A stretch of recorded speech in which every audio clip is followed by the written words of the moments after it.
G'day, Starlo here, and welcome to another instalment of Stepping Stones to Successful Fishing. Now, so far in this series, we've mostly looked at bread and butter style fishing with bait from the rocks, from the beaches, in the estuaries. But this time I want to move on to lures, because I know that there's a lot of people out there that are really interested in getting into their lure fishing, but just find it a bit daunting. So we're going to start with the style of lure that represents the perfect crossover between bait fishing and lure fishing, and that's a soft plastic, a squidgy like this one. So probably the most critical thing of all with soft plastics is to rig them right in the first place. I've got a little jig head on here. It's only about 1.5 to 2 grams. The lighter the jig head that you can get by with, the more fish you'll catch generally. You want that hang time in the water as the lure sinks. Now, the first thing to do is just to quickly measure up the soft plastic alongside the jig head and have a look where the bend of the hook comes back to, because that's where you're going to want the point to come out when you rig it.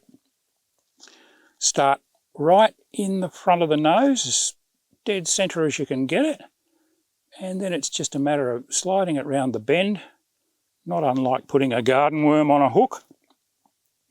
Bring that hook point out at that predetermined spot and then slide the plastic all the way up. Now, that's pretty good, but I'm going to have a good look at it, make sure it's absolutely straight, give it a little tweak. One little trick is just to hold its nose there with your fingers and just give it a little bit of a pull just to straighten it out. And I'm really happy with that. I'll be even happier once I put some S factor on it. This stuff is just magic. It doesn't make fish swim from half a mile away to eat your lure, but what it does is make them hang on to it when they do grab it. It just tastes and smells right for them, so you get more bites at the cherry. Now, I'm still not going to just start fishing blindly with that. I'm going to give it a swim in the water first and make sure that it's behaving correctly. And I'm also going to have a think about what it is that I'm trying to imitate with this lure. It could be a worm, it could be a little prawn, it could be a crab or a bait fish. I'm going to tweak it in the water, watch what it does, and think about that when I cast the lure out there, because what I'm trying to do is put on a puppet show for the fish. And if I can convince them that this puppet is real, they'll eat it. Oh, yep, there we go. Oh, that's not a bad fish either. Oh,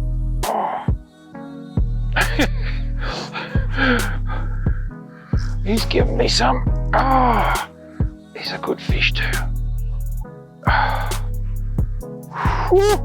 was lucky to get him out of those snags. That's the thing, you're just working that plastic really slowly, and then the next minute you feel that little tick and you've got to set the hook. That's a stunning bream. Come on, mate. There we go. And when you get it right and you fish that lure like I was telling you before, think about what it's doing down there.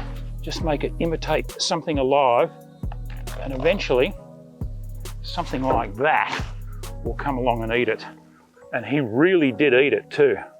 That squidgy is down the hatch.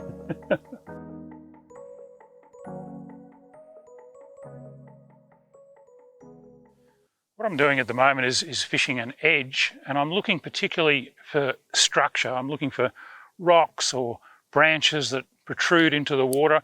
I mean, I'll fish the entire edge, but where I expect the fish to come from is close to those significant items of structure. That's what they love to hang around.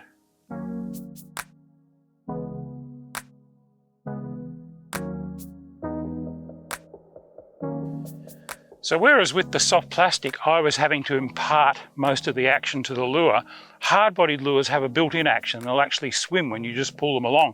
And a lot of people just throw them out and wind them in or troll them behind the boat, and you'll catch fish doing that, but you'll catch a lot more fish if you actually work that lure.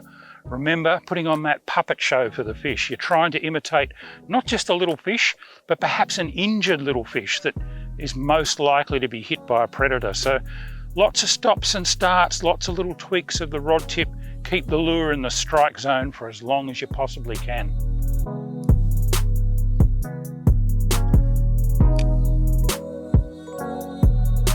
Oh, yep.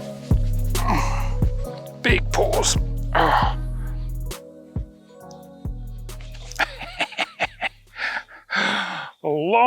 pause. The nice thing about these lures is they're suspending. They're only rising very, very slowly in the water, and the fish find that extremely natural in terms of a presentation. It's what a little fish might do in between darting around. And this bream was quite happy to just smack it while it was slow rising in the water. Another good fish too.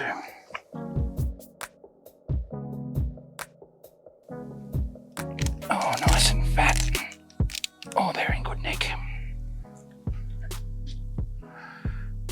And that's why I like lure fishing.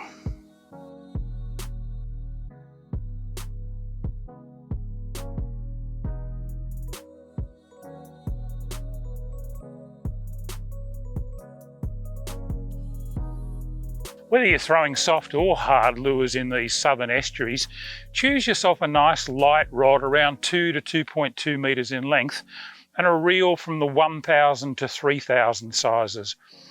Spool it up with braided line. Look, braid is just fantastic. It's thin for its strength, it casts really well, and most importantly, because it's got near zero stretch, you feel everything that's going on out there. You know if your lure's picked up a bit of weed, you know if a fish has tapped it. And it's also important to keep your reel nicely spooled up with line. Don't overfill it, but make sure there's enough line on there so that you can cast smoothly and it's not hanging up going over the lip of the reel. Choose the right gear and lure fishing is just so much fun.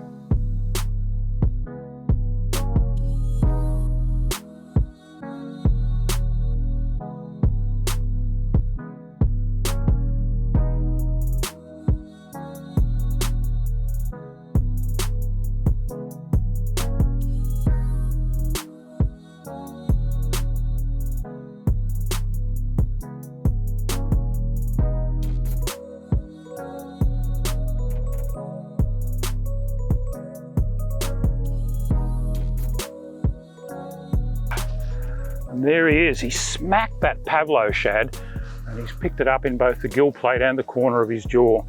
So there you go, there's nothing all that mysterious about fishing either soft plastics or hard bodies. If you've been keen to give lures a go, get out there and have a crack. Just remember the tips that I've given you in this episode.